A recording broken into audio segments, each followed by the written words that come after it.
that's great, thanks. Dan Carol, we met yesterday.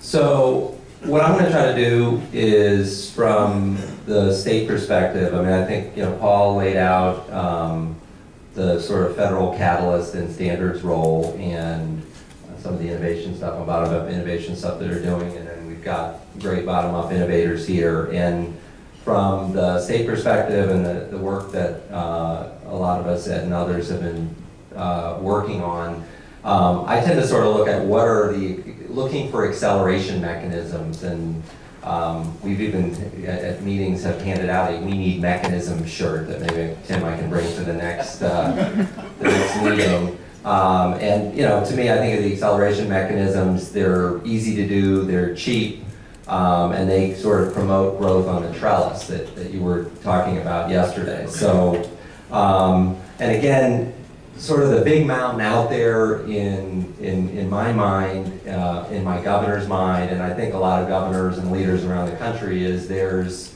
a more flexible form of federalism out there in the future, big mountain range, less silos, more flexible dollars that you can spend. Obviously there are accountable dollars, and I think your point about don't rely on federal funding or state funding is spot on. But at the same time, right now, thank you, Paul. We love our JIAC grant and we love our I-6 Green grant. So I don't want to sound I don't care. But the race to the top model versus more of a regions rising together approach. I mean, that's sort of the big mountain. But to get out of the parking lot, what are some acceleration mechanisms that help things along? So some of the things that we're doing in Oregon, and we're far from perfect, and I don't want this to sound like a commercial. We have a lot of the challenges, particularly on the finance side, as a small state, as New Mexico does. But we have set up state solution centers around the state in 6 different universities, urban and rural around the state, where we've taken our 5 principal agencies that touch economic development.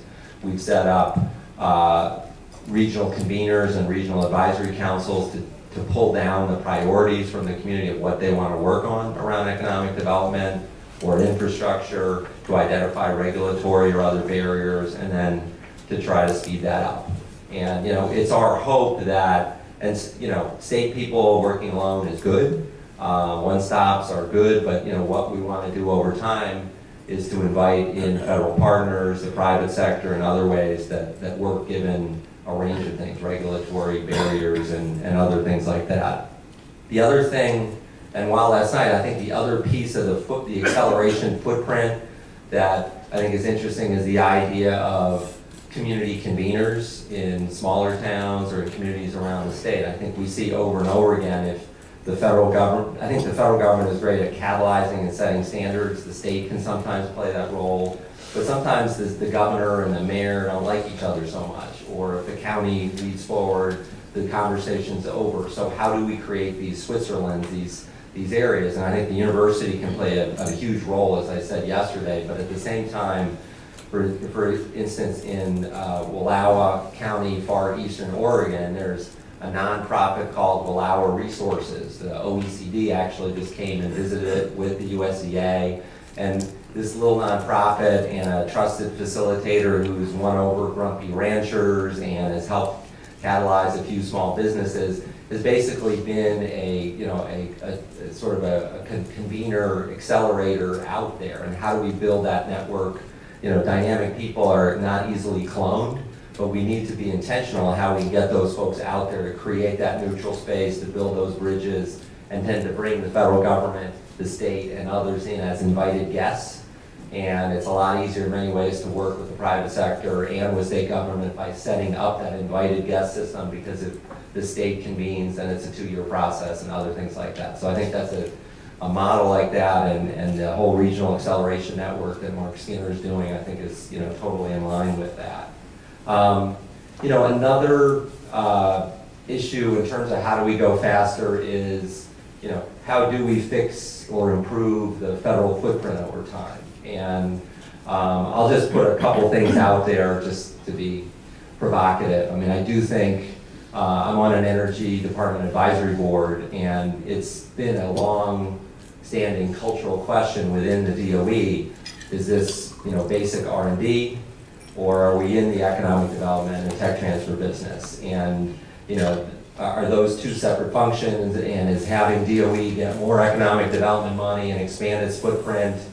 You know, there are a lot of people within the agency aren't sure that's the right role, and that's been tried before, and I think finding some clarity there is interesting, because the only footprint that really DOE has out in community is the labs, and you compare that, for example, to USDA, which is everywhere and knows how to do loans and grants and a variety of things.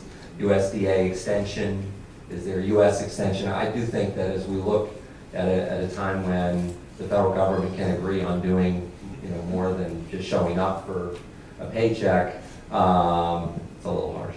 But I think looking at different ways to improve the federal footprint is, you know, I'm not a big believer in moving around agencies at a top-down level, but I think there's some roles and responsibilities and learning that's happened from these federal programs.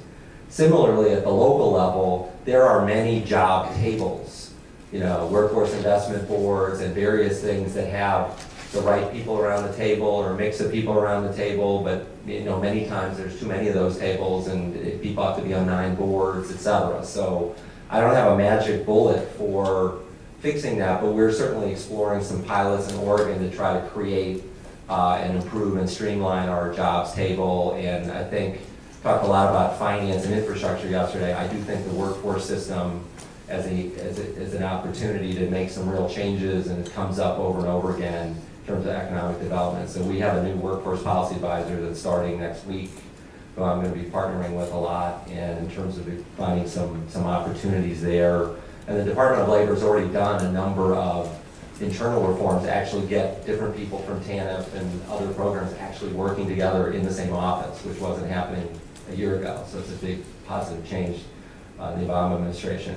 The last piece I'll just put out there is, you know, we have government, we have the private sector, but, you know, the independent sector, whether you want to think about it at labor unions, environmental groups, big contractors that are out there, there's a lot of capacity and interest in economic development that shouldn't be an afterthought and needs to be very aggressively engaged. I mean, you know, the labor and environmental movement, and I've worked in it and with them, are great partners and are highly engaged, and there's probably $2 billion a year in capacity that is basically spent more on stopping bad stuff, given what drove their creation. They were stopping bad things from happening 30, 40, 50 years ago, and there's less attention in those sectors about how to get to yes. And if we're going to shrink permitting time, whether it's sage grouse on wind or go down the line and get past the ideology over regulatory streamlining, how, you know, environmental groups and others that want to get to yes and they're out there need to be engaged and taught. So whether it's the local technical assistance challenge we talked about yesterday about how to do these new models and create new tables, I think the same exists for engaging the NGO community to be part of the solution, and, you know, they need to be a part of the jobs table in a new way as well in communities. I think that's critical.